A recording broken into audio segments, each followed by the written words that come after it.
Bonjour les voyageuses et les voyageurs. Retrouvez-nous le samedi 4 février pour un cours live avec le neuroscientifique Rodrigo Montenegro.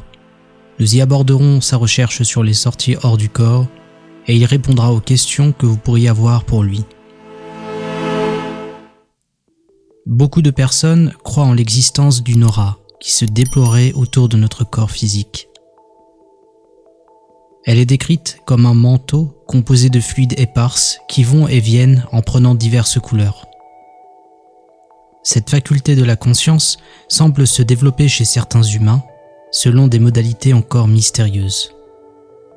Et si je vous disais que cette faculté était peut-être de la synesthésie et que selon une étude scientifique, on peut la développer?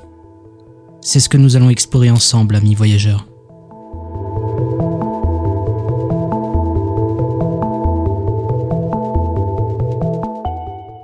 Mais comme pour tout ce qui est extraordinaire, plusieurs personnes s'en emparent pour se donner, et c'est le cas de dire, une aura de mystère.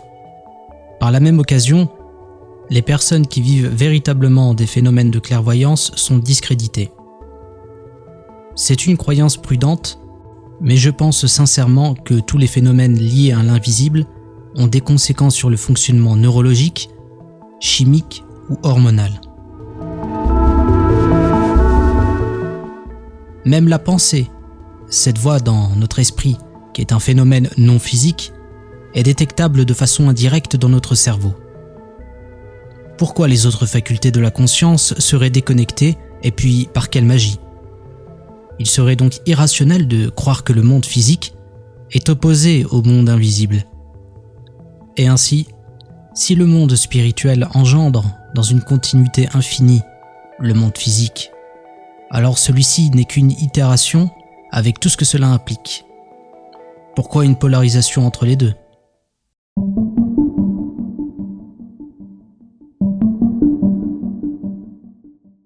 La synesthésie est définie comme une condition neurologique où une personne percevant un stimuli ou un concept avec un sens subira l'ajout d'un second sens.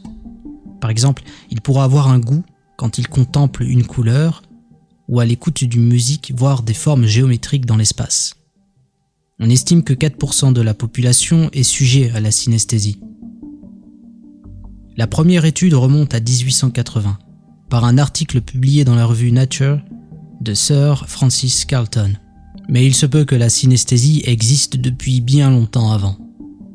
Au départ, nous avons pensé que la synesthésie était un phénomène automatique, dû à une mémorisation d'associations. Mais aujourd'hui, il semble qu'il s'agit d'un véritable phénomène sensitif.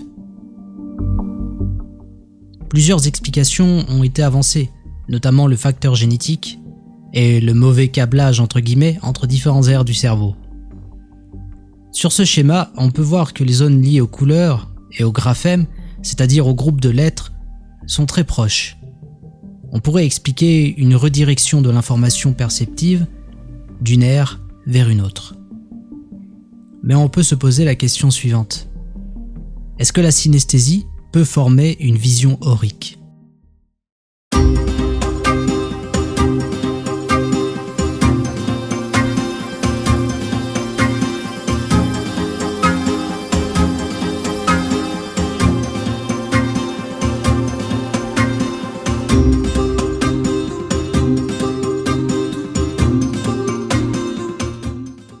L'aura est théorisée comme une émanation de couleurs et de formes qui donnerait des informations sur l'état mental, psychique et intellectuel de l'émetteur.